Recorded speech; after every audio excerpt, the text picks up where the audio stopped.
Welcome back, guys. Ghost Gaming managed to take the first map. They put themselves 3-0 up for their initial games here, and they're doing it against opponents that, when you looked at it on paper, they potentially should have been doing not as well against, but Ghost Gaming have come in prepared. They're looking strong. Looking at that match, they end up winning both pistols. Second pistol was very crazy, but we'll come on to that a little bit later. NRG, though, did not make it easy for them, right? I actually would say that NRG gave them a better game to start off with than what we saw from MIBR. I felt like it wasn't really beautiful from either part, honestly. There were so many scrappy rounds from both sides. Early on, actually, it felt to me like NRG was doing a solid job, especially holding Banana, using utility effectively, and kind of forcing Ghost to make decisions without having a lot of map control. That's never a lot of fun time, especially when you're facing a double op setup. Yeah. There's a Banana, basically an op just facing down Banana, and you have one playing on top middle. Always very, very hard to make plays. You saw Cirque getting picks before they even get to that A bomb site. But yeah, overall, I mean, Ghost still managing to win those clutch eco rounds, having one weapon and 4 pistols and still coming through. Also, thanks to NRG's indecisiveness, I felt like there's a lot of them. Again, we talked yesterday about this, the bottleneck effect. When you go to quad, when you go to a bomb site, you need to get out of that quad fast and effectively. But it needs for you to be using some utility, throw a couple of key mollies, a couple of flashes, you just plow into the bomb site and make sure those crossfires don't work. But this time around, they spent way too much time, gave Ghost the opportunities, and they prevailed. Yeah, it was a lot more of that kind of scrappier Counter-Strike, right? We spoke about before in the pre-match that actually Ghost, okay, they can kind of anti-strat this, they can prepare for this really well. They certainly maybe looked prepared, but some of these rounds got really close. One of the ones that stood out for me is that crazy one where Sabrosa was in that 1v1. He pokes for no reason when he had all the information he needed that he wasn't on the bomb. Just little sloppy things like that that we just didn't expect here from Ghost. Hindsight is 2020. But yeah, that one is a good example of when you don't peak. But a lot of the rounds came down to a lot of like one-on-one situations too. Kusta was really, really clutching a lot of them. Yes. So, I mean, it's just one of those things where you win the right rounds and you kind of get the flow of the game. And there were moments where you felt like NRG should have ran away with it, but still somehow Ghost just won those crucial ones that gave them the opportunity. And then we kind of look at this, right? Obviously, both pistols is crucial, but it was still a close affair. And there was a moment, had it got, what was it, 10-11? Yeah. And had we not seen them manage to win it with that 1 AWP and 4 USPs, their economy would have been completely broken going forward. Still Ghost would have been able to push further. So it could have been a situation where NRG was there kind of taking the lead for once, but they just always seem to be on the back foot. Yeah, and also once Ghost finally had some economy, like that's a big problem in Inferno specifically. But when it does get so nitty gritty, all the rounds go close and you don't have all the utility. But once you do, we saw Ghost really have some nice matters. They would double molly Banana, then double nade it, you know, and that's the kind of way that you get a lot of damage dealt. You get a frag, not even if you don't get a frag, but at least if you inflict a lot of damage, that's already map control 1. You make damage, you make it harder for the teams to make a play, and you will waste plenty of time for them to try even get some ground to make a hit to a bomb site. Now, looking at NRG, kind of focusing back on maybe looking at this and saying, okay, what went wrong for us here? What are you kind of feeling like they kind of lacked the most going into this? Do you think it was just the clutch rounds that it came down to? I felt like I said, it was so scrappy that for them, it feels to be a bit of a theme where if things start going south, do they come back from it? Like, we've seen this before. They kind of get demoralized, and they lost a lot of bad rounds from their perspective, obviously. And I feel like, you know, that's one of those things. But I feel like out of these two teams, they are further in their journey, right? They already got a lot of experiences. They've had to have some bad situations like the American Minor, for example, obviously. But then coming back from that, you know, those are the type of things that they've already should have learned from. But it feels like they really haven't. Well, we're going to take a quick look at the crazy pistol round on the T side for Ghost. I tweeted out about it, and still, this was just monstrous. We don't even know how this happened. Yeah, I mean, the big picture is basically you see NRG just plowing into Banana, taking it over. You have CTs here playing super aggressive. Wardell and Neptune got taken away straight away. Even Kusta has the 3rd man on B, gets 1, but then gets dealt. But here comes the key part. Steel coming in with the ZZ. He's pre-firing. He gets a kill on Fugly. I feel like Fugly is kind of overextending it. He should have played it more passive. You know, again, hindsight is 2020. But still, if he would have bunkered the bomb side, what we're going to be seeing next would have never happened because there would have been so many crossfires going on. But still, with an amazing double kill that we're about to see here, he's a difference maker, obviously. And then in a one-on-one, Zabrosa manages to clutch it. But this obviously is that moment in time. Had Ghost not won this one, NRG would have probably run away with it. Yeah, that was it, right? It was a momentum builder as well. It was a solid pistol round that secures them both pistols to start off with. But I also would say is Sabrosa, the way he slowly went into the site, right? Just Ghost in general. You could see the communication was on point and how they dealt with that pistol round. And that was the thing that really kick-started them going into this. I feel bad, nitpicking on Fugly being in a banana and getting wrecked by a pre-firing CZ. But in a perfect world, and James, we like perfect worlds, especially here on the analyst desk. Really, you're in a 4-1-2. You want to minimize risk. And minimizing risk is not peeking banana.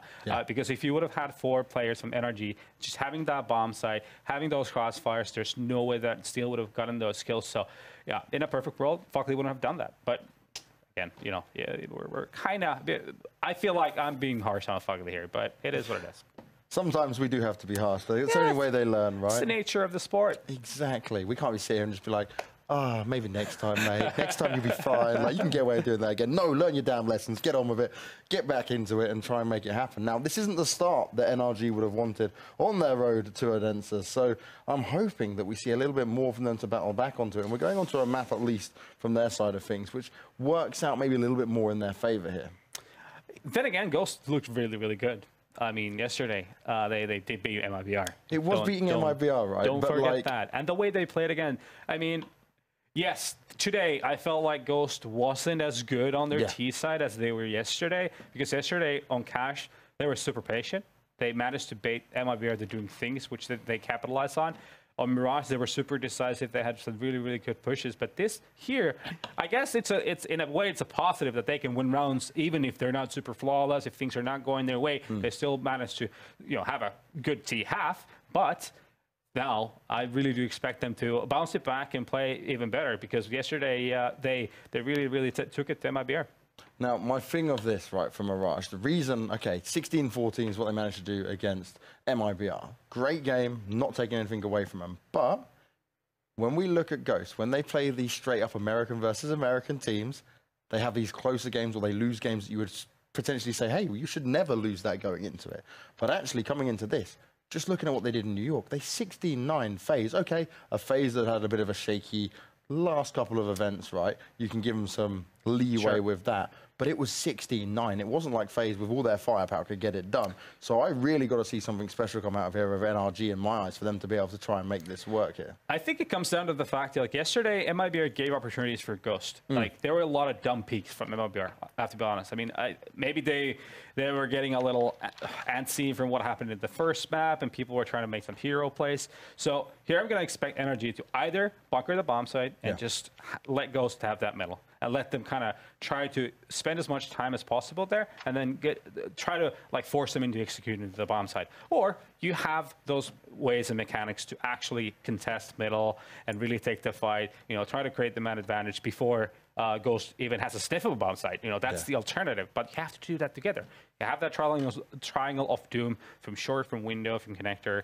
Have a good flash, come together, have a system of how to fight that middle, and then, yes, things can get different. And obviously, that's something that MIBR was unable to do yesterday. So that's, I think that's a big part of it. And I want to say as well, like, remember, this is the map that Ghost Gaming as well beat Navi on back in Stockholm. It was a 16-11 scoreline. But then when I was saying about these kind of worse matchups for him, we see him go against teams like Bravado and lose 16-5. Like, who would even think that's there? And I think this again comes down to how much can they get their preparation done if that's fully what they rely on. Because we said it when we were first talking about it, right? NRG in terms of pure firepower, you would give them the heads up advantage in this, but Ghost still managing to kind of make it work here. So I think at least from what I want to see from Ghost here is being able to win again more of them duels early on, not just focus on the anti-stratting of NRG, because I think NRG will now have to, and especially know now that they're going to react and adapt to this and maybe play a little bit looser.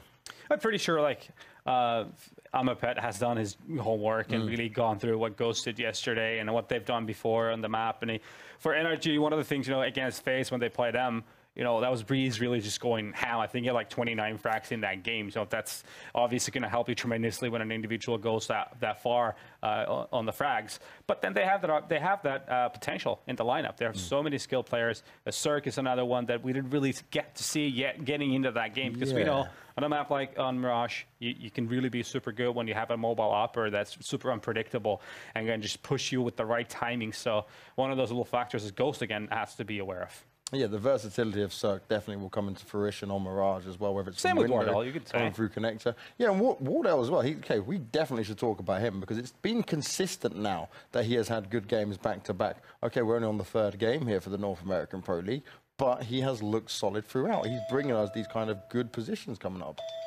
Well, Lawless has left his phone. by the we're looks a of it. little bit in a dicey moment here. I'm going to call you back, whoever that is. We're just ignoring it. Yeah, thank you, Lonners, for leaving your phone here. We appreciate that. Well, we did say about Canadians, right? Like, they get biased, they get excited, they leave stuff there. They do. But what were we talking about again? We were talking about Warden. Wardell. Yeah, Yes, Wardell with the Warden. We're going with that. We're going really far back. That's going way too back. Do you know what? It was so funny though, right? I felt like I was having deja vu when we were in New York because both Rambo and Warden were there, and I'm like, wait a second. I'm like, what year are we in again? Yeah, no, yeah, it's cool to see old boys still be a part of the game, you know. But yeah, Wardell, he definitely is. I mean, a great opper, and I think what's really cool is that when he holds angles, he rarely ever misses those shots, like the crucial ones when it's like a 3-on-3 situation, they're holding an after plant. He always gets that key kill that gives his team that little upper hand that will then take them over the finish line. So the consistency that he is managing to connect shots is definitely key. It's something that we need to be seeing more from him, and you know, he's getting a lot of praise from everywhere. People are definitely noticing his skills, so to speak. And rightly so. And I think like another thing that factors into this is Steel and his mind games, right? He likes to not just play it on Twitter, but on the server as well. And kind of try and get into the heads of his opponents, which is a big factor in this. Now, a team like NRG, you would say, okay, they shouldn't kind of falter for that. But the pressure is certainly on NRG, especially after losing that first map. Yeah, I mean, now big for Ghost as well. It's like them watching back on the way that the game has gone and watching back what happened yesterday with MIBR, first getting baited into doing proactive things, and then once they bunkered bomb site, Ghost was so good at pacing everything that they were throwing into the bomb site. So they kind of need to find that 1 second window of, let's say there's a smoke that blooms in connector, for example, and they're about to do like an A split.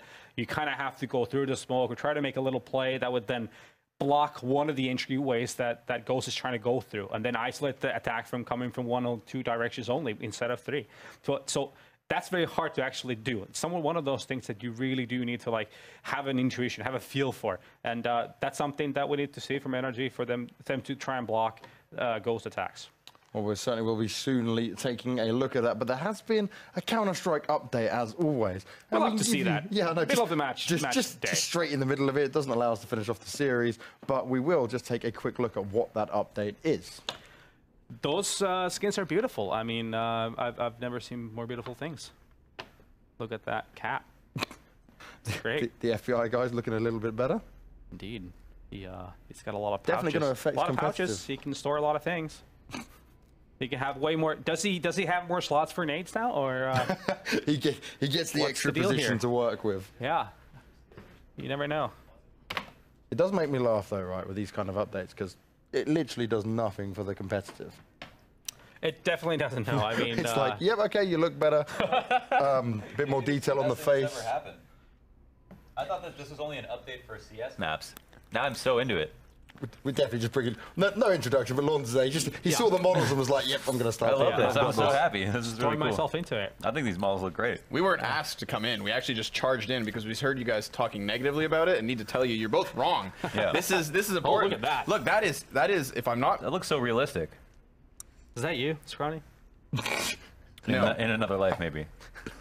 Needs the glasses. Needs the glasses to be These there. are like super high quality. They all look like that. You know the bald dude that everyone's taking screenshots of, like the one terrorist model that they had that was new? Yes, The one that looks like All of them look Moses. like, now all of them have that kind of like same presence. Okay, I'm not against this, right? This but is amazing. They didn't fix FPS issues in the first place. We know CSGO isn't performance-based anyway, and now we're just updating models for the fun Listen, of it. if your computer's buns, it's too late for you if you can't run Counter-Strike. You can have the best. Do you know what? I've seen people with like literally i7s, 700Ks, and still they can bum out on it, even with a 1070 in there, because CSGO is just weird like that. Look at that background we have now. that's pretty cool. Hey. Nice. Part of dude. the boys. They've joined us. Yeah. Yeah. There you go. There's What your up, new lads? models that are coming Charlie's into it. right here. Well, at least they didn't give us another R8 or something crazy. That I would have no loved one's that. ever gonna Yeah, do. that's- Actually, I unfortunate. missed out the opportunity to play that crazy R8. Oh, that's why he thinks it was cool. He missed the entire week. I just only saw the videos on YouTube. Your rank wasn't in jeopardy, so you don't care. You got to remember, he was watching Alu use it, and obviously, that's right. So he's like, oh yeah, we can definitely get back and do this, make it work. Well, unfortunately, I was on a vacation that week. Okay. I used the R8. It's not that bad. Are you use it on T serious? side. Yeah, 100%. Yeah. If you're good enough with it, okay? Because think about it, right? It's just How about happy were you that pre-firing they added angles. boosting to casual? I was really happy about that because obviously it matters. Is this Gold Nova or Silver Elite or what level are we talking here? I mean, we don't need to Snacks level, specify. actually. But if let's say you've got an opera that's consistently holding the same angle. You shoulder peek with the pre-timed. Come on. I don't want to be in the same camera shot as he talks about Scrawny, this. I love you, yeah.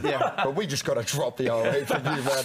We're going to move on to something a little bit more important to competitive, and which does actually affect it. The MP5 is now available for everyone. Now, when it first got announced, I was a big fan of it. Maybe a bit of nostalgia bias in there, thinking, okay, yeah, let's bring the MP5.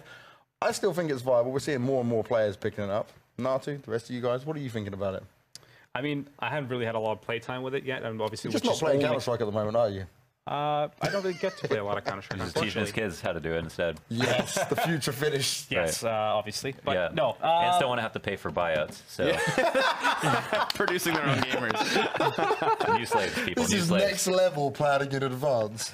I mean, so far, a lot of people have opted to take it. Obviously, it's silenced. The recoil is, let's say, quite easy to control. Definitely. Obviously, compared to like, I don't know. I mean, MP9, to me, they're quite similar, honestly. It doesn't, for now, it doesn't seem like it's making them super Just the massive tracers, though, difference. and the benefit through smoke, right? And in the early rounds, it's got its success. I think that's a big one. I like the tracers. I like that, especially because if you're going to be playing at CQC, then I think more now so than ever, we're seeing all of these players play close proximity on smoke grenades, defensively on top of it. So you throw an SMG into that mix, no tracers, like you can get away with some stuff. And the MP7 was always good. That's the closest SMG that they have statistically comparable. And I feel like this is actually kind of now a bit of an incentive to buy the MP7/5 because you give it a silencer, you make it seem cool, and people are going to start trying it out. When Especially the 'cause MP7 has that's gonna make always it seem been cool. good. Yeah. And it's just never used as much. There was one LAN where Christian had like 39 kills at the event with the MP7, I think. Like 39 frags. It was more kills than some people got with rifles, like before getting knocked out. Yeah. So, and the MP5 is just it's $200 less. Is that right? It's $1,500. Yes. Yeah. So it's a little bit cheaper and just like a little bit worse. But in that like 1,700, there are eco rounds where you can't afford that. You know, force buys where that's a little bit too much. 1,500 is kind of opens up a lot of new rounds, I think. Extra utility to be purchased. Well, we saw Yeah, extra Edward in flash. New York actually use it when he was playing on B, on Inferno, and he sat there just tactically playing off the smoke, listening out for things, and he can just happily spam through a little bit less risk-free for him. Yeah, Twist picked it up as well. I'm just happy that we actually have variety in terms of like, you know, you can actually use the SMGs effectively. It can be, it's obviously a good option even if you don't, like on a CT side when you need utility, you can go for a different SMG. Not just have to be that UMP. You know, what's so ironic about that is that the MP5 was the favorite gun, the favorite SMG of everyone in 1.6 because it was the only SMG that was like worth buying. For the sport. No, TMP was great. TMP also, but slightly, yes. yeah. But for the It's most like they part, molded the two guns together as well, right? They took the old MP5 and Akimbo. just put like, oh, okay, we'll bring a bit of nostalgia, give it a TMP, put a silencer on, be fine. I mean, I'm not happy until they allow you to jump and it will still be 100% hit accuracy. Because that was great. That was a lot of fun. You could just jump corners. I mean, obviously, that'll be a little bit OP now, but it was, you know, nostalgia, good times back in the day. It was fun. I liked it. yeah, good times. When I was young, you know. How long ago was that? 15 years ago. I was going to say, it makes me feel really good, right? Because normally I'm one of the older ones on the desk, and Nati, we've You got still you are here to one of bring the this older ones. Yeah, don't kid yourself, James. I don't know who you're trying to convince. This is a baby face. You didn't become 19 overnight. I tried so hard, man. I try and relive the old days. I try and sit there and think like, yeah, okay, I can still live out youth. But no. So what other changes do we have? Is that it for the update? We've only been told skins, the CT skins on Nuke and Office and No, this has literally A just different map. happened as well. yeah, and MP5. Something happened with that. What was it? Just this isn't for the competitive. That's why we spoke Right, about yeah, it. yeah. Yeah. Use it in matchmaking. The FBI forces are on Nuke and Office. Is that it? I'm trying to think. Because that's the only team that was reskinned, right? Was the FBI forces. So they've changed the look of the players on a map that doesn't even get played. Yeah, that's what we said. No competitive benefit to change on that. So Love to We see don't even get to enjoy it. Maybe they're just testing it first and saying, do people really like the skins like that? I think they do. I remember when the Dust 2 remap came out with the new characters too, right? That was a big deal. I think they're doing a good job as well. We had some representation in this one. Guy with a hat, backwards hat, first backwards hat in all of CS. Yeah, finally got a cool guy. Yeah, we got some style now. Represented. Bald guys, right? Style Bald guys. Yep. Next thing you know, there's going to be boxer merchandise in CS. Right. It's only a matter of time. Okay. All right, I think it is time for us to just go to a break because sadly, because of this update, even the servers have gone down. They need to be updated as well. So we will be back soon. We will get everything underway. We will bring the servers back up and we will bring you Mirage between Ghost and NRG.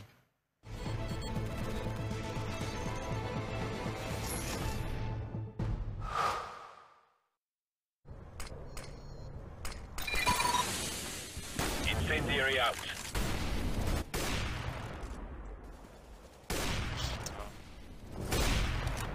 Did I seriously get that dude in smoke? Yo!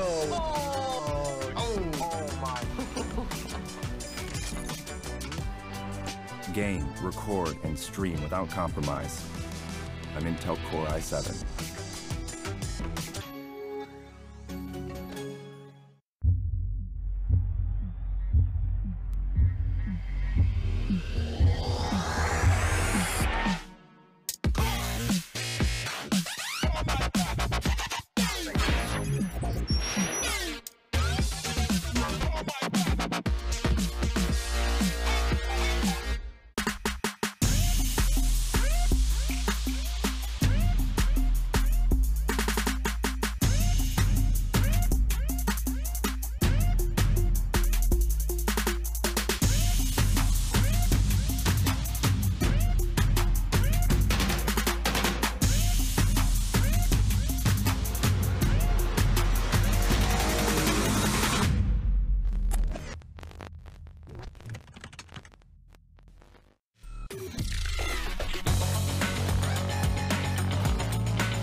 Welcome back, folks, to the second map of our opening matchup here tonight. It's NRG Esports versus Ghost Gaming. We had a little CS update that has been rectified, and now that means we're going to be getting into what should be a very good game, because we just watched Ghost yesterday defeat MIBR on this very same map, Mohan, and now they have NRG ahead. They look very strong. Yesterday, I was very impressed by, and I think it was a closer map, if I'm not mistaken.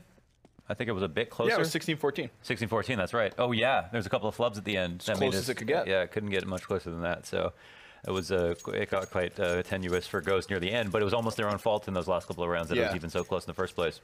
Yeah, I do feel like they left some room there for MIBR to try and contest into OT. So hopefully that doesn't happen again. It feels like, I mean, just Ghosts are just like not stopping with the winning. I mean, you felt like coming into the day before the match even started, you felt like they had a good chance of straight up winning both these maps, right? Yeah, I think there was a very good real chance of it, and it's just crazy. It's just crazy.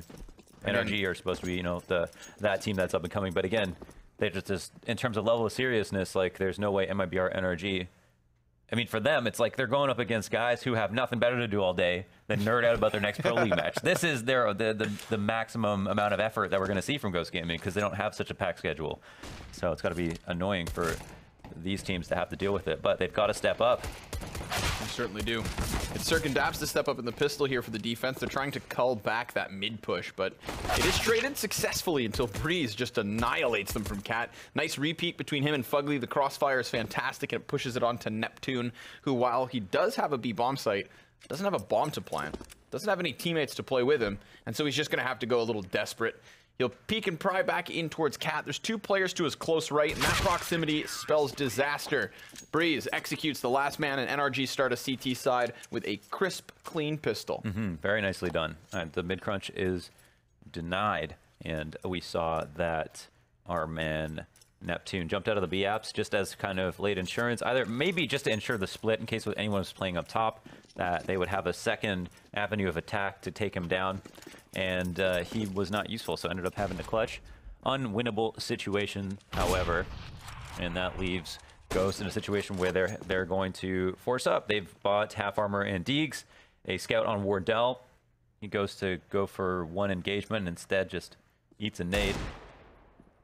And the rest of Ghost have started to lead towards B apps. Almost no utility from NRG has been used up, though. 3 incendiaries remain. Ooh, nice damage. Kusta almost just rails Ethan in the head.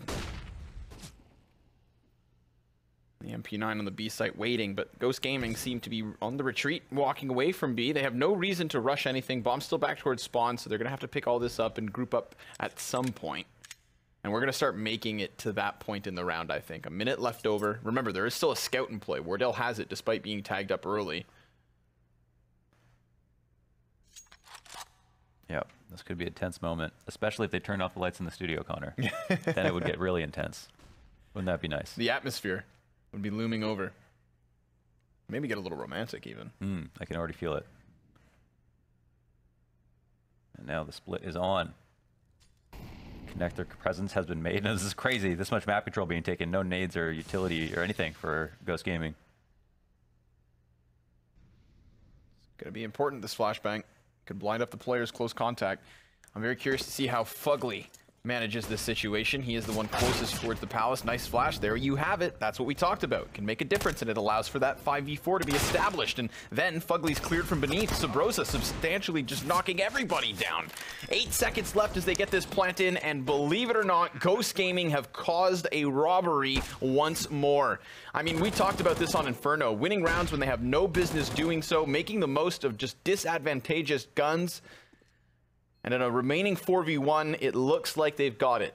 It's still possible for Breeze to claw his way back into this site. Do not get me wrong. But they are continuing to overface, and because they know that with each peek, he gets closer and closer to the corner where he's got nowhere else to hide. The gun goes dry, and it is Ghost on the board early on. Pretty nasty stuff, and that was just single flash that went over a ramp that had an after image effect on Cirque, who was playing outside the connector. And it felt like his computer just froze, or he just like was looking at his mini map or something, because after it got flashed, it felt like it wasn't strong enough that his aim shouldn't have shifted at all, or he didn't panic shoot at all, and then he still died. So not exactly sure what went on there, but every single other one of his teammates got bullied as well. Now Kusta might be able to get up an easy kill. to follow up that eco victory, but they go 1 for 1 instead, and an MP5 trades hands.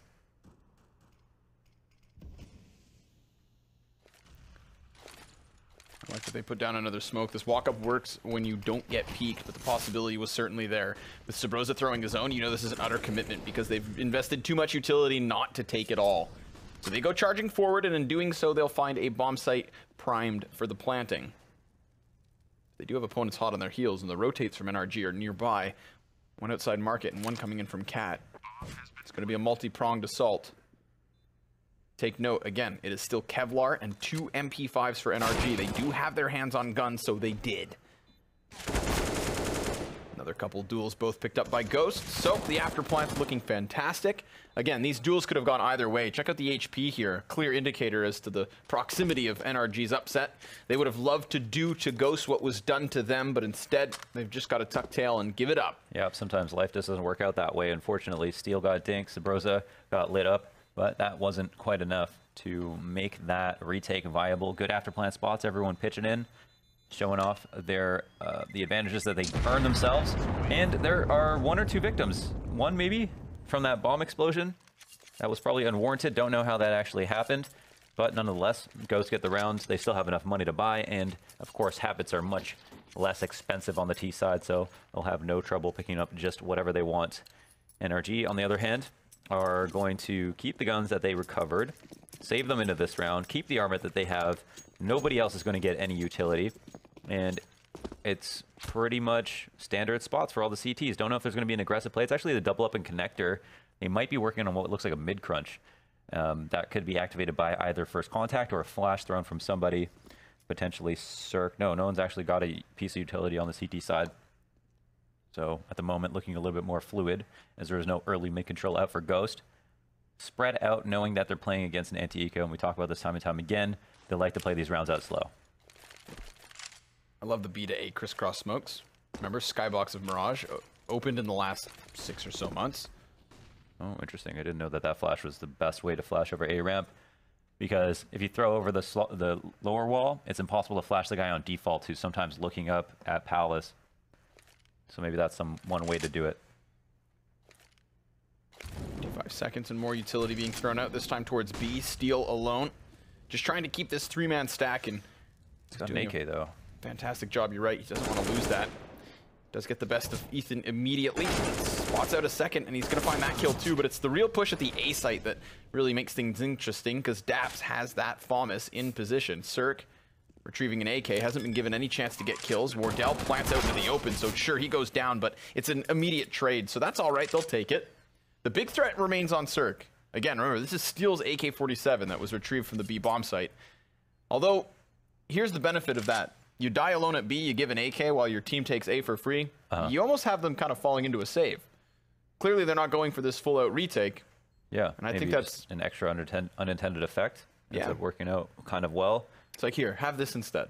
Yeah, and the T's will exit through a ramp. NRG buying next round, so they just get a little bit more money in the bank because of it. I wonder if Breeze will hold on to the MP5. I feel like he will, and I wonder how they're going to weaponize him. Maybe with a push. Instead of going for mid-control, which is quite scary as a CT, potentially they go for a Palace or B push, and in the end of the round finds a FAMAS to upgrade to. Slight upgrade, but an upgrade nonetheless. And now we're off to the races. Already, Ghost, all well on their way to sealing up a solid half on the T side of Mirage. Man, back-to-back wins versus two, I don't know, tier 1 teams. Tier 1 teams. Yep. That's I mean, I don't know, maybe NRG. Tier 1 NA. Tier 1 NA. That's unarguable. I mean, they've had good results. It's mixed, but you have to say it. Solid teams. Okay.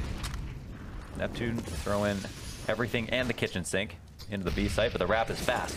Yeah, this is nice. Breeze is going to be cut in 2 directions. He's supposed to be. I mean, he's just nailing everybody to the wall, Daps included. Yeah. Yeah, I guess he just, I mean, it looked like Daps was jumping out of the halls. So he thought he was... I didn't notice it was a TK until I saw your reaction. Yeah, me too. I would have killed Daps as well. Just knock him down. Take him out. Send him packing. 4-1. Pistols up for NRG. This is not a good look for them early. Not at all. That was crazy how fast that round went by. Even with that kill from Breeze, he actually, we spectated him the whole time. He got 2 kills, but everybody else dies without getting anything.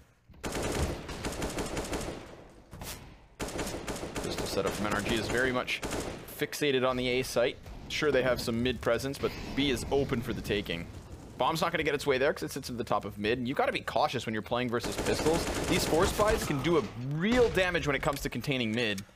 I feel like middle, although obviously playing from the back of these boxes is a good idea, anything further after that, you're getting into a very shaky territory. Oh, it's a whole new ball game for sure. Yeah, just all the angles that open up once you pass that connector portion. It just becomes such a different round. So here they're feigning a cat split, and that's one simple smoke that if you know no one's in window, you completely block vision off the CTs, and we can see from their spots that will be effective. And it's funny because no one's actually going up cat, but they are in fact going B. So maybe this looks like some kind of fake for NRG. Maybe they are committed to their spots. It certainly seems like the defense is calcified. And after the bomb gets planted, there are movements now being made. Kusta will try to handle by himself, and he does so handedly. Excellent little 3K spray down. Obviously, once bombs planted, NRG are going to make a move. But they lined up perfectly for him. He nearly dies. That could have allowed for them to eject one AK, walk away with some kind of a fruit for their labor. But instead, it is empty mouths and starvation on the side of NRG. That just got very dark very fast. That is the world we live in, unfortunately. Daps, extra Canadian. Looking to show off for his spot on the team. Think one day an all-Canadian lineup will win a major. You had a lot of good things, a lot of smart things to say about IGLs and how smart Canadian IGLs are. 2 of them in the server right now. Yeah, I think if you go back a couple of years, that was a big conversation with NACS, was that nobody, and upcomers most notably, weren't looking to take over the IGL role. And then I think the Canadians in general started filling that spot a lot, right? Think of Stanislaw with Complexity. FNS had that stint. You have Steel, obviously, here with Ghost, starting to prove that that's a tier 1 lineup. You have Daps and NRG. You've got Imapet behind NRG as well, who isn't isn't a leader, but still a coach. Isn't he? He's not American? No. Oh. No, Chet's Canadian. I didn't know that. Yeah. I like him a little more. Did not before. Yeah, and then I think what's nice too is we're coupling that with fraggers, but you know, that's article worthy if you ask me. So I'll save my breath. And we'll see if Daps can save the day towards B, because that's where the first kill has happened, and he doubles it up with a second. Nicely done. There's so many smoke grenades that he's just playing next to it, and he's making the most of these blind terrorists. I mean, they can see, but not as they walk out through smoke. Cirque with the third.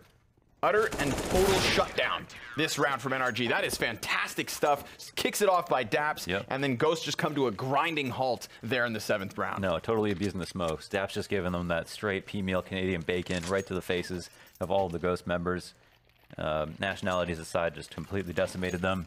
And NRG pick up another round. A B split that looks totally different from the B split that we saw previous. So not exactly sure what happens from the Ghost side. I think in the past round, a lot of their kills came from the cat presence, and maybe that was more or less absent on that rush. I'd have to go back in the tapes and check for myself. But overall, defense player Daps shows up, and now NRG in a much more formidable position. And they're playing close A ramp. Kusta knows this. He just wants to make sure they don't cross a certain line. So I'm not intending to get in their faces. And at this point, it looks like NRG has somewhat conceded. Moving back to Tetris. And in exchange, Steel has made his way up to connector as well. Clearing that out is very big. They have a lot of options for a minute 10. They've got quite a bit of info. They know almost certainly someone's going to be playing close A ramp. Actually, now that player has moved back to join Fugly in the jungle. Got a crossfire on connector. Sabrosa, will he be offered up a push? Looks like it. Or no. Daps will play patient. Gets himself comfortably into the corner, and Cirque's op is what nails the first frag. That is Kusta down. And it is still Steel in the bottom of mid, serving as a form of an anchor. I'm very curious to see what happens with Ghost once they decide to push up into the apartments, because not only is Daps tucked away in the corner, but he has that teammate to try and draw attention. This is a really good 1-2 punch. Mind you, it's not covered. Daps is cleared immediately, and while Fugly wins the duel towards mid, it's the B site still susceptible to this push. Breeze spotted. Sabrosa doing a very good job of cleaning out 2 crucial positions there. The rest of his team comes back behind him. Sure, they've got this plant, but the CT retake is already on. Fugly was just parading forward up on Catwalk. And there is another player in that position in the form of Ethan. It's Cirque's op honed in from Market, not being given a target. Yeah, no need for anyone to move in this situation. They go for the double peek with a flash. But that's about it for Cirque. He's going to hightail it now and think about saving. It's a good attempt. Obviously relies a lot on Ethan. And the goal there with the Cat player on the retake when you're in the 2v whatever is to have the Cat player try to get up, get first contact. If he gets a kill, maybe he trades position and get right. Finally has some cover, doesn't have to hold W anymore. Then the op can try to move out. Suddenly some positions are compromised. They can communicate, excuse me, on what spots they need to clear that are left over, and it gets a lot easier. But they couldn't make it that far, so instead we see the round play out with in Ghost's favor. And another successful B hit at the end of the day. Loving B right now. And they were loving B versus MIBR as well. Yep, they certainly were. We'll see if that continues to be a trend. I think that round really does come down to Sabrosa. Very much so. Yeah. Right? He has to clear two crucial positions where either of those players really could have gone to town. Absolutely. His awareness was paramount. But Daps drops Steel. And then looks to reposition. This is where Breeze died previously. We've got a little culling of the herd of the A site, but that's a quick hop up. Regains his stability, extends the knees, bends at the hips. Takes him down. Yeah, good form. Interesting here. Neptune's got a critical position. There's no CT to give him a frag, and he can actually cover his teammates from a lot of angles that they're going to come up in, but they're lucky enough that there's no one in window at the moment. The B rotations haven't even been had. No one's here to help out Cirque. And we don't know whose call that is if Cirque feels confident sitting here, but they also have the retake in the pocket. So it looks like now that they see the smoke, people will come over to help. But will it be too late, Connor? It could boil down to Wardell's positioning here, and he has to worry about that Cat player. If Cat goes down, then he's just going to fixate himself through connector and try to skewer the site. But if Fugly wins this one, that could be everything, because now mid falls and so does Neptune. There you have it. NRG's retake gives them a third round. They are still at half of that of Ghost, but a CT side starting to come together. Absolutely, and you can tell they definitely have the confidence to like plan for the retake with a player in CT. Wasn't exactly sure what the plan was initially because it seemed like there was an overstack, but maybe they felt like they had such a hard time retaking B on the previous rounds. Hey, let's leave Cirque there. We know how to retake A number of ways. They've definitely gone over that in dry runs. They have all the nades set up, and they didn't expel too many of them, so they felt like they had a big advantage. Also, Daps did such a fantastic job with that pick with the op. Like, yes. As soon as he left the van, they threw Molotov, they threw 2 nades at him, they threw a smoke down. So a lot of those nades that could have been good for the post plant are now extinguished as well. Bang for his buck. Canadian dollars never looked so great. But then he retreats. And this time he's going to try and skewer anything up from Catwalk. It is a jumping reposition from Kusta. Whoa. Nicely done from Daps. Not bad. But in the meantime, the B site's fallen. Breeze looking to pick up some pieces here, and Neptune's not sure where to look. His head too quickly on a swivel. Breeze has got the cover of the bench. Bombs dropped and everybody's dead. NRG with one hell of a retake there, just come pummeling back into the B site. Again, set up by Daps, who's extended towards Cat. They know that this site itself is in question, but Breeze has got this all day long. Yeah, critical frags from Breeze. Insane positioning, and just as soon as he peeks up over, Sabrosa gets immediately destroyed, so yeah. FNS messaged me. Yeah. And Chet's not Canadian.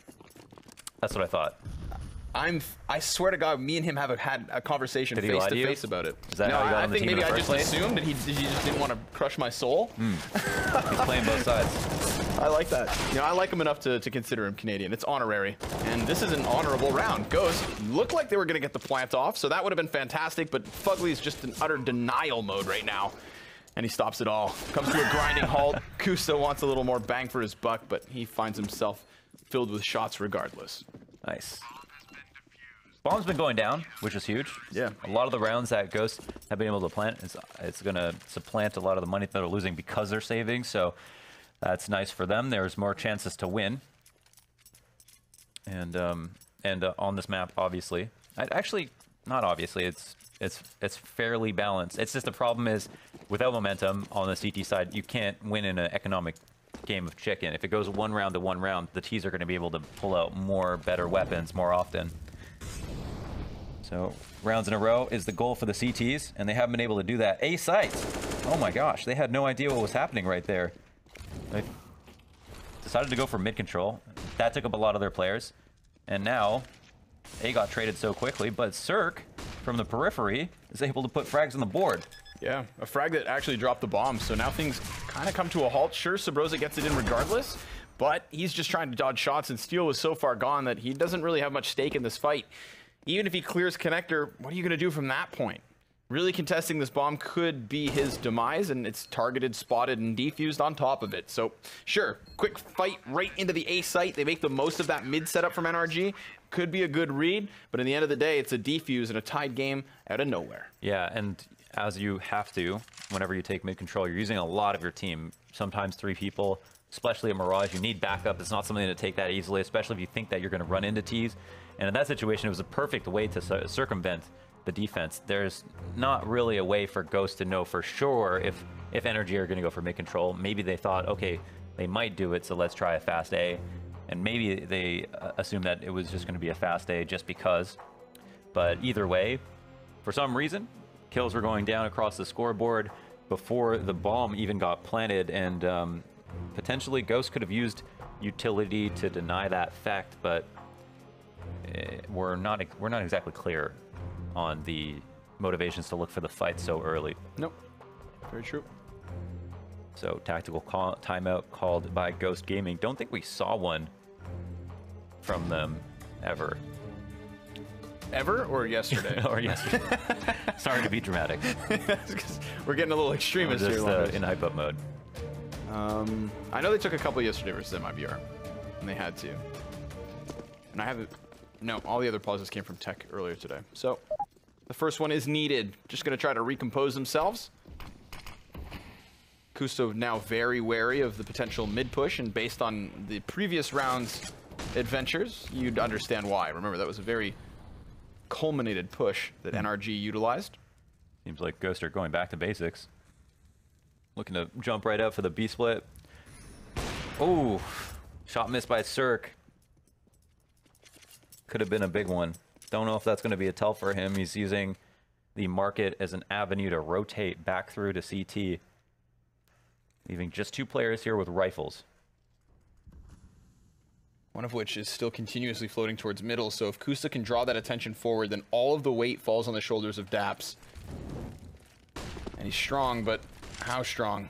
Gets the frag grenade down, lines up the kill towards Neptune, and doing a fantastic job of just segregating these 1v1s.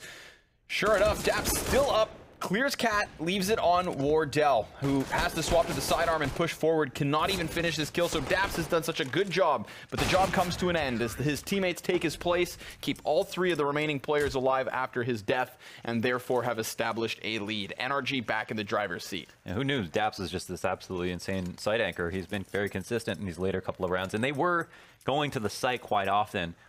Versus MIBR, it was Tarek and Cold that they were kind of trying to take advantage of and actually getting away with it. Tarek had quite a bad game yesterday. Yeah. Obviously not something you see every day. And then here, it's been a mixed bag, I guess, where Daps maybe has lost a couple of engagements, but some of these rounds is going absolutely super saiyan. I think one of the differences with that is that Tarek was consistently positioning himself outside of apartments or by the van or even back by bench, and there always seemed to be some kind of utility from Ghost that would counter him. He was always kind of pushed out into the open. This time, I think we see NRG not necessarily kind of occupying those same spots, right? They're playing behind these columns, having that heavy arch presence, or when Daps is inside of apartments, it's an aggressive op peek. Yeah. So I don't think the utility of Ghost, which is one of the nicest pieces about their B hit, is countering this setup from NRG as much as it did MIBR. They're definitely going a little bit lighter too.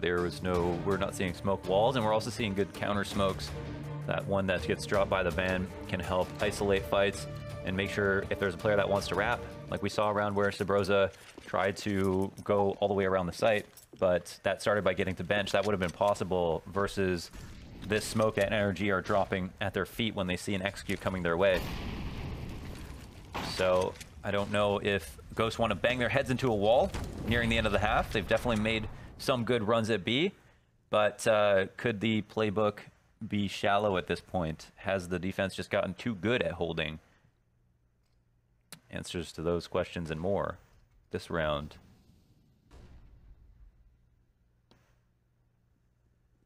as it's kind of quieted down. NRG are not trying to alert anybody of anything. And now we're starting to move towards B. Wardell, is he throwing a wall smoke at B, or is that one that lands directly on Cat? We'll soon find out. Bounces off the roof, that's for sure. Does land on the golden arch. It's traded immediately by Kusta. The AWP of Cirque is not going to connect to its target, so that's certainly going to facilitate the plant if he pushes up from Van. Kusta with another kill, actually. And Cirque now left alone, finally supported back by another player, and the number 4 man is Ethan. Coming out from apartments, looking to nail some timing, but it is Wardell with his scope up watching this flank. The utility is going to force Wardell down, so now Apps, in my mind, becomes that much more open. Ethan needs to find an opening in order to find his footing with this retake. Flies downwards, cannot contain the wild spray, and with just minimal health, 13 combined, Ghost are able to keep this one tied. 7 rounds apiece, and just like on Inferno, someone has to take this lead. Definitely. You'd be lying to yourself if you didn't think that that round could have gone either way in those last few engagements. The amount of health, HP on those players, like literally 1 bullet away from any weapon in the game, and they would have gone down. So just a slightly missed spray or just unlucky RNG, and that allows Ghost to get away with it. But they contributed, they showed up, they did their part, they got the frags, and they have been doing that quite consistently as well. So not exactly surprised. But now Daps, who has been incredibly consistent on these first engagement kills, goes down to Steel, 1 for 1. Steel gets away with 9 HP. And, oh, sorry, 16 HP, Frig's number. That would have been a nice one tap from Neptune, but can't get the kill immediately, so we are left even keel. Sabrosa's just lurking at the bottom of middle. Utility all resides on Neptune. Bogdan Law takes effect. Steel with the op. Oh, excuse me, he has a smoke of his own, so there is still 2 smokes. That changes things. I'm interested to see how long they hold on to it, but it looks like they're just going to walk forward unannounced. Maybe trying to open up the possibility of this B rotate, because in reality, with a man at the bottom of mid, it could still be either site. And there you have it. The confirmation comes in the form of nades. The frag almost blows them open, but Steel manages to get the kill on Connector. Then he jumps upwards, and Cirque has to just keep himself pinned down. Does not want to go down here, but he does. It is the frag found from Neptune. Breeze now left alone, and Neptune's jump up on the box, reads him like a book, gets the verticality, and gets Ghost an 8th round. So, just like on the first map, they're going to have that slight advantage moving into the second pistol. Yeah, and we saw how that ended up, right? That's kind of crazy. I feel for Cirque. I feel like some of those shots looked really good. At least that second one. I don't know, yeah, like even on previous rounds. I'm not sure.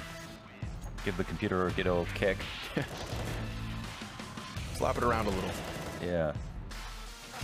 Not sure how that happened. Maybe he flicks after he looks for the kill. I don't know. Don't want to call it. Just looks unfortunate.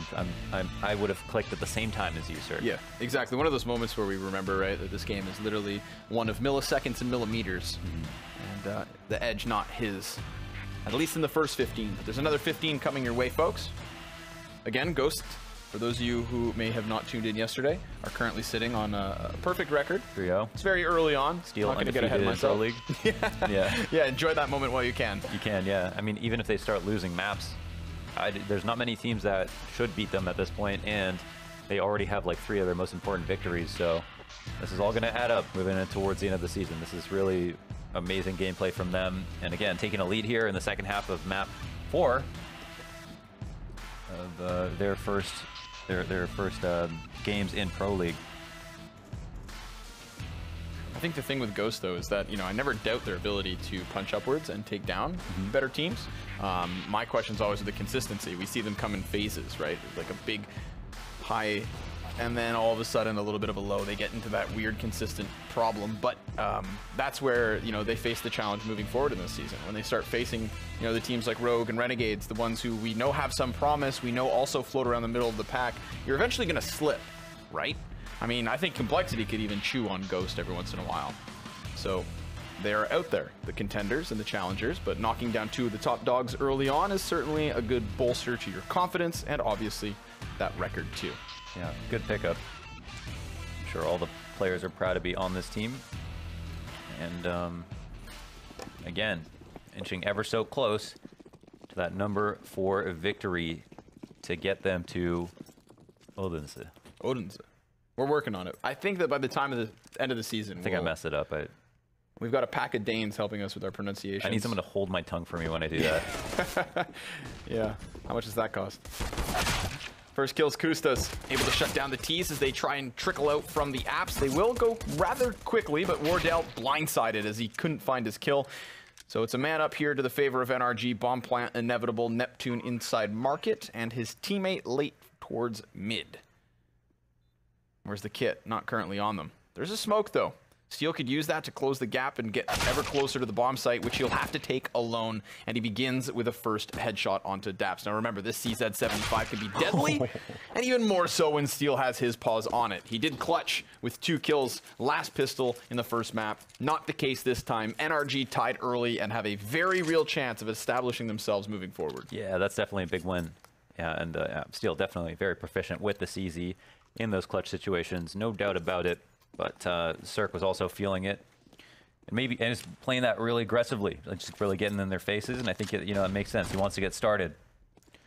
Maybe started off a little bit too slow. Wants a nice change of pace. Could be a quality grenade. Sabrosa gets tagged down, almost 30 damage. And we've got a lot of middle of the map presence from Ghost.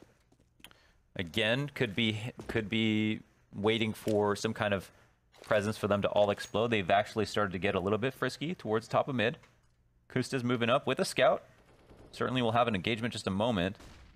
I think after hearing some bullets coming his direction, he falls back, but gets him on the fadeaway. And then Circus tagged up substantially as well. I mean, NRG, they're going to be banking on this burst out from the apartments. This has to go well for them, but Steel in the exact same position as Wardell was 1 round prior. He's just connecting headshots. Look at the damage go. However, they do not know where Cirque has gotten off to. The answer's top of mid. 30 HP. So a single shot from any of the guns here, barring Kusta's sidearm, will take Cirque down. He needs to dodge bullets and pump rounds down range of his own. The first challenge is getting past Cat, and oh, he could have been spotted. No. Maybe even so. Now he's pinned into the corner. Things go from bad to worse for Cirque. He's dueling his way out of this, though, and Sabrosa, well, that's the first casualty of the 3. Oh, but Neptune just rails him. Yikes. From the planet itself, all the way back to Earth. If I'm not mistaken, that's the second time tonight Ghost is upset in the second round. Yeah, and that's just a confidence suck. They just siphon the confidence right out of their soul. That's the noise it would make. I didn't want to do that, but I'm actually taking classes for ASMR. Yeah, you should definitely do some ASMR. When casting goes south, that's my opt-out. You should do space noises ASMR. I'm not even gonna ask. I'm not even surprised anymore. Do a Zoidberg. Can you do a Zoidberg?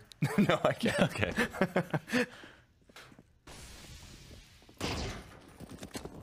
Already got that close proximity and underpass. Sabrosa's just putting down some bullets and then retreating, but because we've got Deagles in play, and therefore NRG are a threat, a very real one at that. Due to me, what was done. Can't quite connect these shots. Cirque's mag goes dry. A little bit of a struggle, but Breezy is not going to struggle at all. That is just an utter dismantling of Ghost Gaming. I love the fact that we are going toe-to-toe. This is like 2 heavyweight boxers just punching each other in the face, and we're going to see who falls over first. Yeah, instant liver shot. Right after they got the eco. I mean, the biggest part is just like the mental reset. It's like when you're eating a bowl of candy and suddenly something tastes like salt. You know, it just completely catches you off guard. You say that as if it happened to you yesterday. I have no prior experience with such a matter. So for those of you guys who haven't ever visited Scandinavian countries, I guess it's a thing here to take black licorice and just blanket it in salt. Yeah, it's a really cool joke, guys. Really cool joke. I thought it was so funny.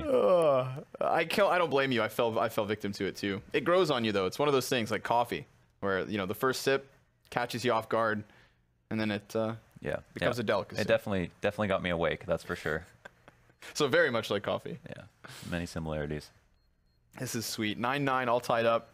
What's the weaponry looking like? An M4 and a FAMAS is what was gifted over to NRG. So something a little more substantial.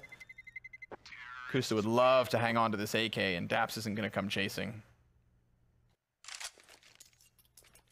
There it is, all tied up, and I really didn't expect that. After the eco rounds, like, okay, maybe Ghost trail away with this. NRG still in it, still ready to fight.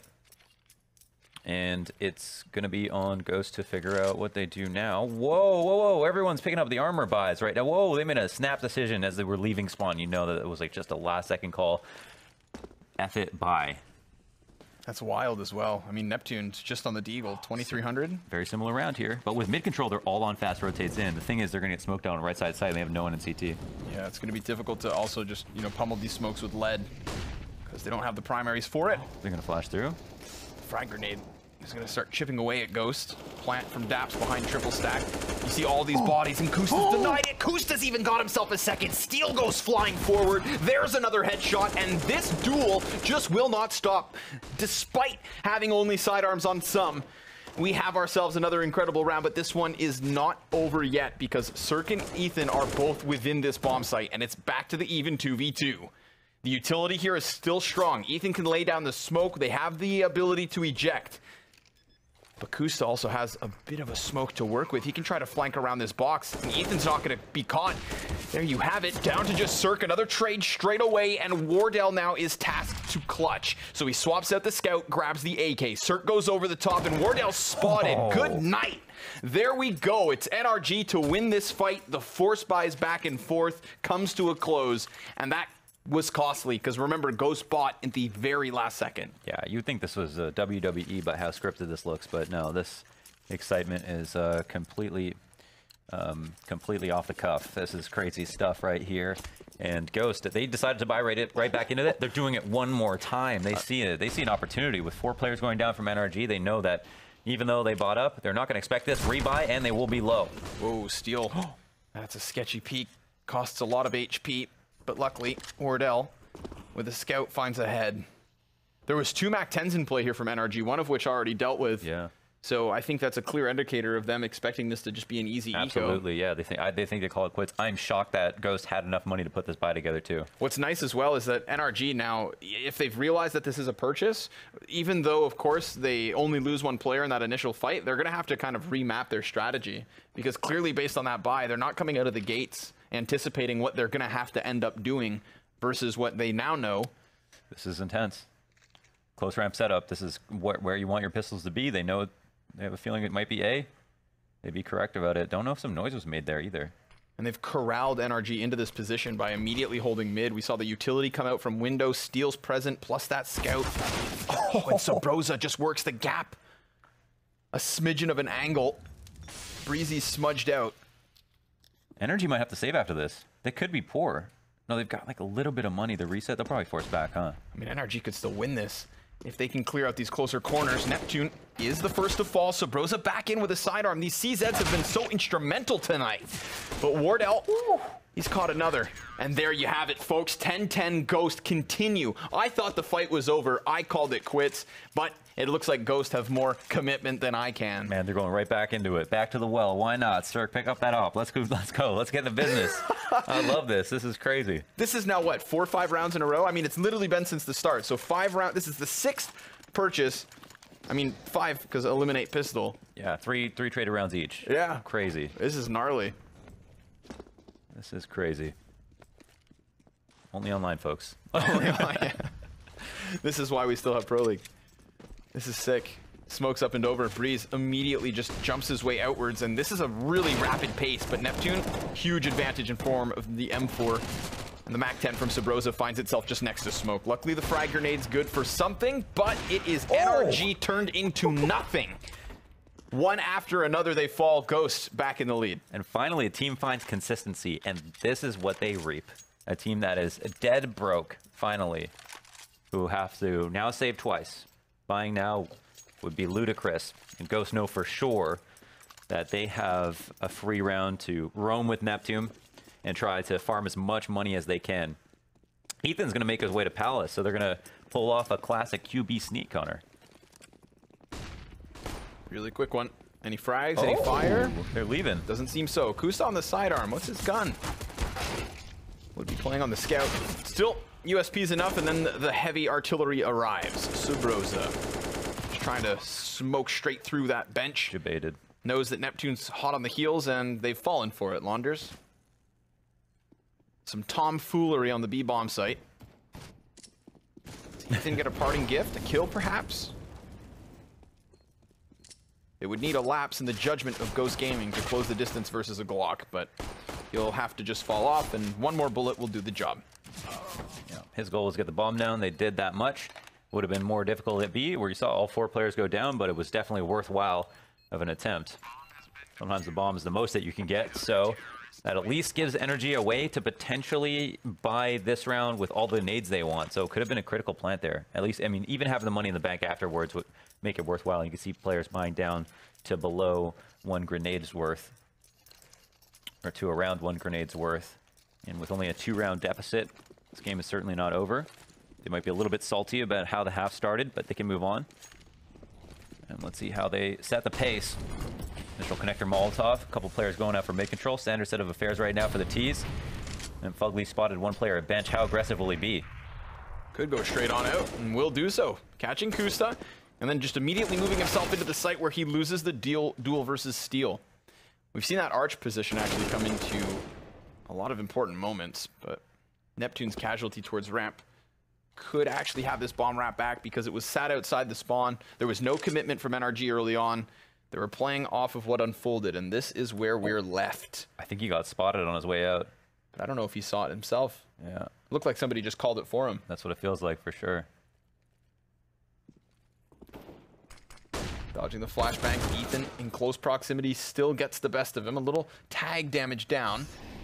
But the last 2 defenders for Ghost, well, they come in the form of Sabrosa towards CT, and Steel just back behind him. Gonna go for it, in for it. Off of the flashbang, charges straight in, and he doesn't deny the plant, but he does still kill the planter. Steel's turn to try his hand at the retake, but he's fired off a couple shots. They know exactly where he's at. And you can see already the Palace player preparing for the peak. Ethan feels the heat, but hasn't been burnt alive. The frag goes sailing past, and Steel tries he might with all that utility, cannot even get another kill. Yeah, definitely a solid attempt there, but a good heads-up play from Fugly. Yes. That really, I think, gives NRG a lot more confidence here. Was able to sneak in between a smoke off a good spawn. He ended up walking, but I think he was a lot farther ahead than would have been expected coming in silently. So immediately finding that 5v4 was massive, and then clearing out the A ramp, knowing that Ghost getting squeezed are going to push for information. Wardell lets the timing shot go off, and NRG looking like Ghost right now, moving up Cat quickly. Dubai, third is perfectly fine, even though he takes a shot between the eyes. And then they're just going to chill inside the ladder room. Take a little breather, you know? I'd say after getting shot in the head, you should just check your pulse. Yeah, kick those ultra boosts off. Hang back for a second. Rethink the round. As they do it, Ghost feel the need to make a move. Steel gets away with murder, both literally and figuratively. Very narrow angle for him to work with, and then here comes Kusta. The 1-2 punch, throw in a third limb. Hell, there's the kicks. It just does fall to Ethan. And it's Ghost back with another round. 2 points the lead. Very proactive play on that B site. Yeah, suddenly back into it. That was nuts. I mean, he needed that information, but getting the kill on top of that and also staying alive, then turning that into another kill as well. It's hard to see what he could have done better in that round. So Wardell is going to make his way into window one more time. Sometimes it doesn't get smoked. It's become so meta now that you don't just instantly smoke window every round. Sometimes it's just top mid. Sometimes it's both. But it's sometimes worth the gamble, especially when you have a second AWP on the map. Just post up in a standard position. Well, he's already been given some room to work with, but Kusta's just directly beneath him, and then the rest of the T's trickle into the support. Scopes up, kills in. Still 2 T's struggling to find any footing. They are well armed. Yeah. They are certainly equipped. Their B push looking a lot less ferocious than Ghost, but they're finally coming through. The entries, circling massive. That's 2v5 though. Snuck his way up from catwalk launders, got over behind the arch, and then just rails 2 players as the smoke fades. The CTs weren't prepared for such a play. And this round's still on. It's all still in the air. It's certainly in question. However, now falling onto Ethan. 1v3. Turns it down to 2, and he knows that Wardell's close. But he has to reload that Galil. 35 shots in the mag. If he repeaks now, it's straight into the scope of the sniper. And he's just playing with the angles here. It's such a tough spot to punch your way out of, especially once you consider the marketplace peak, which is currently dueling with Sabrosa. And it's through the edge of the wall that Wardell gets it. 14-11. Yeah. The play was nice there. The efficacy was high. He tried his best, but it wasn't quite enough. And even though they came down that 2v5 that looked very competitive, early in the round, Ghost shut him down hard. That was well done from the players in the site. They're making good use of these ops at the moment, justifying having 2 of them for sure. Steel, when he was on iBuy Power, always wanted to be the opper, actually. So now is his chance. Now he has his own team. Exactly. That's who do it. Get the keys.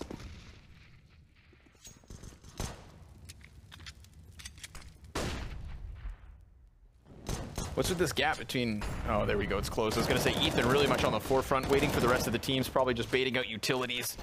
They get that response that they wanted, and Ethan finds a little bit of footing here. Could have just railed another P250 headshot, but the stars do not align until Breeze gets his Deeg in position. Bomb plant? That would be nice, moving into the final round, potentially, for Ghost. You would assume. You would assume. But he's nabbed an AWP instead. He's hunting for an angle, and he walks into the scope of the other sniper. We've seen some nice shots from Daps, but Wardell's coming into his own. And Bree is left on his own. No utility, bomb on his back, 50 seconds on the clock. Ooh, that's something to work with. Neptune's side exposed. Smoke goes down, trying to minimize the amount of angles he had to deal with, but he just can't do it. Once it's into the 2v1, they just swarm him. They don't want to allow him any more comfort. They don't want to allow him to make up his mind. Yeah, unfortunately, the mag was empty and the M4 could have been a different state of affairs if not. But go seal that up. Match point now. The worst that can happen is OT, which I think that means they get a point. I don't want to call that. I'm not sure if the rules have changed, but yeah, that could potentially be a point in the pocket already. So that's going to be just an extra line of confidence for them. And NRG, while they do have a decent buy, it's not quite as much, not quite up to snuff compared to Ghosts. And they have pulled off a similar default, just back to mid, poking around, carrying out all the usual angles. Sabrosa takes initial damage. He's actually stuck here. He's trying to go for the really tight shoulder peaks, and Fugly has to decide when he's going to use utility. Swings out wide after pushing Sabrosa into an awkward engagement, doing exactly what he wants. Sabrosa, no fallback plan in the situation. And I say that as like, what's his teammate's fallback plan for him? It's not typical that you get that, you get caught at the end of underpass like that. Without a support flash to get you out. Dismantling the defense, NRG cut it into the 5v2. Turned it to 1. This would be perfect. If they can nail a flawless round here towards the end, that's how you start to close that gap. And 4 important rounds means cash is critical. Money is key. Bomb has been planted. Yeah, every round could be the last round for NRG. So put the bomb down, 5 alive. Kill a piece, apart from Ethan. And I would still have plenty of hope. You know, I would still, there's still only a few rounds to make up for all the tragic ones that they didn't win. I think NRG have shown us really cool things on this T side. We've seen really good team-based executions. Absolutely. That right there is very strong default, just straight up. No reason they cannot claw their way into overtime. Got to soar past regulation, but they'll have to do so flawlessly now with 3 rounds left. The money situation for Ghost, not good, which means I think that gap gets closed even further. Yeah, definitely a good pickup to get the op down in that previous round. Could have been a couple of rifles here, but instead they rebuy into that. I think they just want to give it to Wardell for the best chance to win what would be like a kind of a half force-up eco type situation. Just one player with substantially more income than the rest.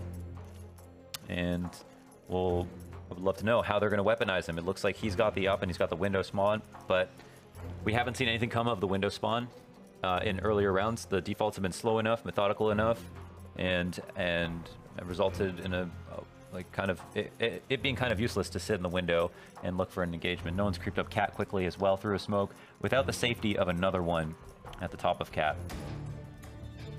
So what is his play? What is his play? I think earlier in the half as well, Kusta was picking up the up over Wardell, maybe because Wardell wasn't feeling it today. He's definitely missed a couple of shots that we don't typically see him missing. But this could be his time to shine. So we have it. Round 28 could be the last for NRG. And what a 2-0 that would be as Wardell kicks things off with a fiery engagement. Although I was going to say, Launders, maybe we shouldn't speak too soon, because on Inferno, there was 2 rounds that Ghost Gaming managed to win when they had 1 op and 4 pistols around it. This round, the 28th, was one of those. Right. Immediately, Wardell gets a kill, but he cannot keep himself alive. Simultaneously, Neptune goes charging into the Palace, and while nobody spotted the fact that Bomb's over towards ramp, nobody also knows that Breeze is behind them. So much time on the clock, and Neptune's position, while powerful, is known. So it seems like with CT spawn control, I don't know if does this get cleared? Oh, it looks like Neptune might end up on the worst end of this side of this engagement. Not totally aware of CT. Breezy has made his position very strong and can now escort his teammates into A. They are coming out of the ramp.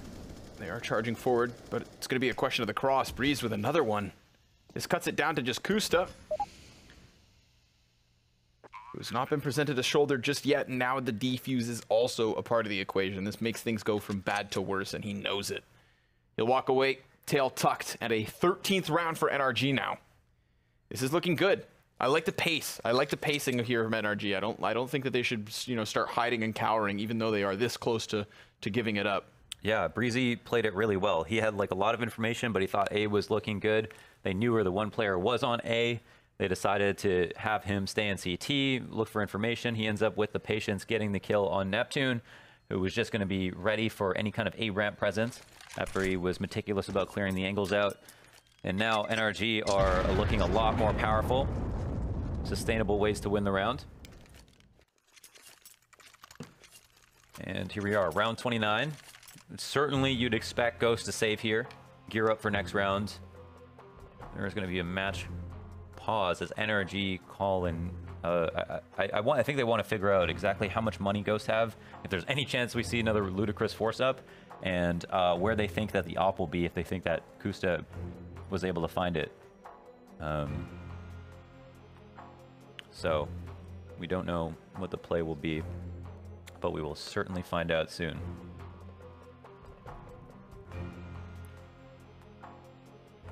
I think as for Ghost, they once again have the opportunity to go for like an aggressive opening kill, throw caution to the wind, get Kusta out there, like let him have a first engagement as quickly as possible, and then he can roam from there. In the last round, we don't know how Wardell died, but at least he got that first kill, made the round competitive, made it look like they could actually just convert completely. Another one where there's that one single op. That's why I bite my tongue. I hold my breath for NRG. I think it's going to be instrumental that Kusta actually stays alive, unlike Wardell in the previous. This is very aggressive. Despite having smoke in his face, he still finds Fugly. Now, the rest of NRG are currently committed towards mid. The bomb in tow, the last one inbound.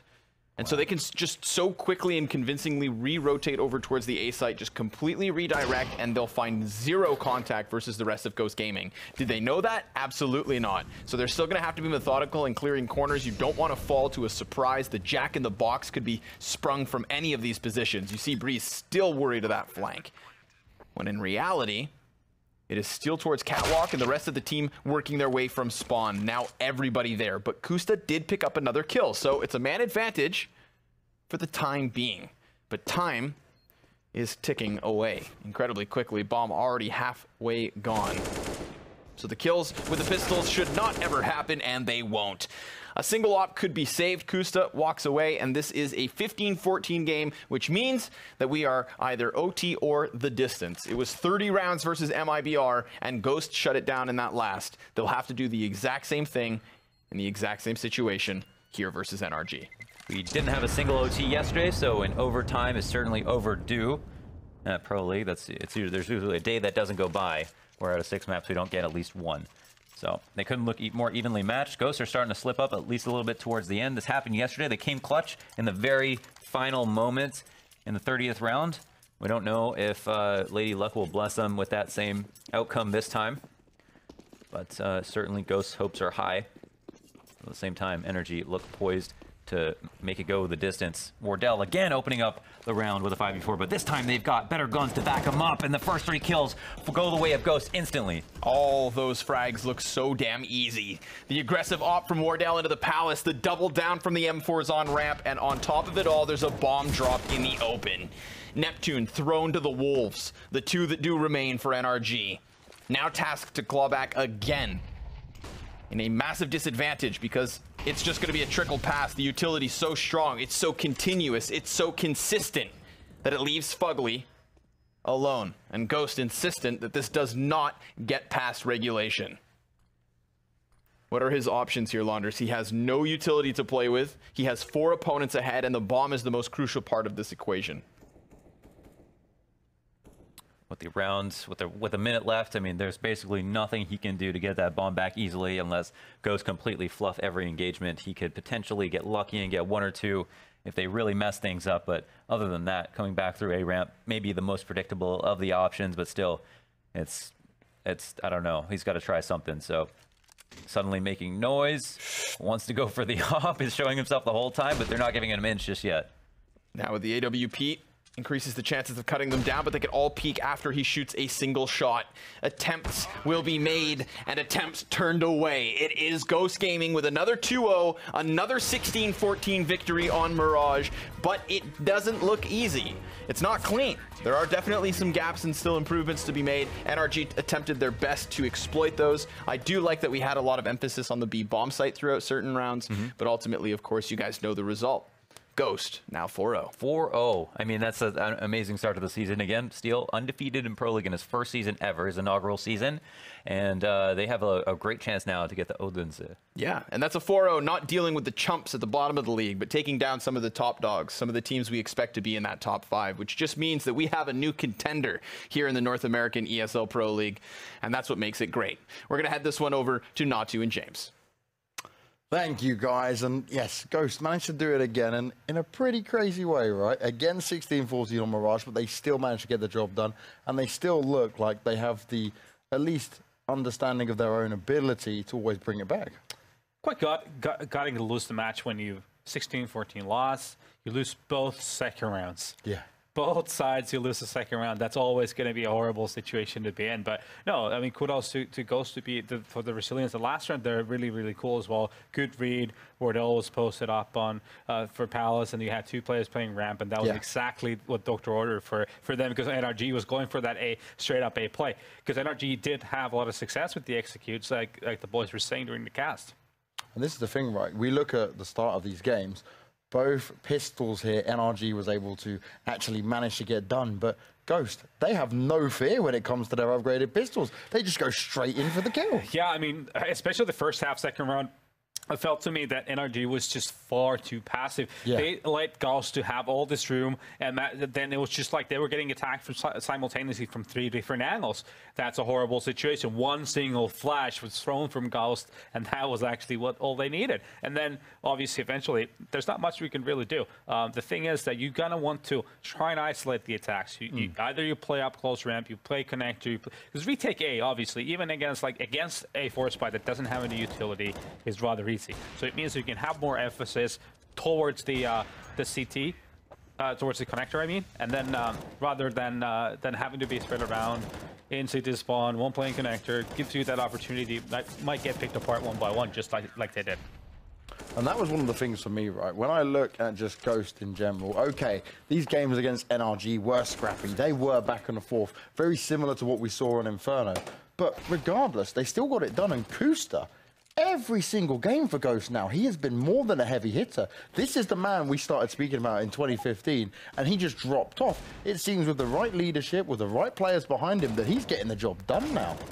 I think it's just been a learning experience. He's grown as a man, become his own, and is definitely playing some great Counter-Strike. I feel like when he got included into the Liquid lineup back in the day, it was just far too early into his career, and he couldn't really handle the heat that he had to try to live through. But now it seems like he's definitely being his own.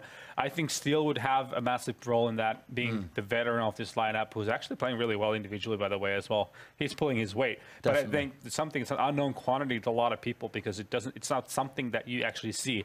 It's just how I'm sure he's affecting a lot of the decision making and just the composer, the way that this team is playing right now. I feel like a lot of it is still because he seems like he's the kind of guy who thinks about the game a lot and has a lot of ideas. He's obviously reading up on their opposition a lot and tries to copy and kind of mold things from other teams to something that works really, really well for them. And you can see it from the finesse that they have and a lot of the executes and the way they play that, okay, yes, we just saw a really, really scrappy game. It's hard to talk about finesse in general, but still, for goals in the big picture, I think that's one of the fundamental things that they're really good at. Do you know what this makes me really excited? You've taken down NRG. You've taken down Made in Brazil. Let's see how these guys manage to do when it comes to Team Liquid, because that, to me, is the ultimate test of the NA region. It's the final boss, isn't it? I mean, it is a bit of a Cinderella story right now. And obviously, now that they've been able to beat some of the heavy hitters of their region. Obviously, they have to stay sure that the composer, the focus is almost also there when they're playing against teams that are perhaps expected to be a little lower in the ranks in the NA Pro League. So, you know, keep this up, and I think Ghost is definitely up there fighting for who knows, you know, even top. Could be winning the whole, and they probably get this right if they keep this up. But obviously, Liquid's going to be a tough one. Well, it sounds crazy to say it, but they certainly, NRG, at least now, will be looking at this season and thinking, okay, look, we need to really step things up. Losing out 0-2, regardless of who it's to, is not how they would want things to start here. But two teams who also lost their matches yesterday will be coming up next. It's Luminosity taking on Made in Brazil. A bit of a Brazilian matchup. Despite having a couple of Americans in there, we get to see how that game gets underway very soon.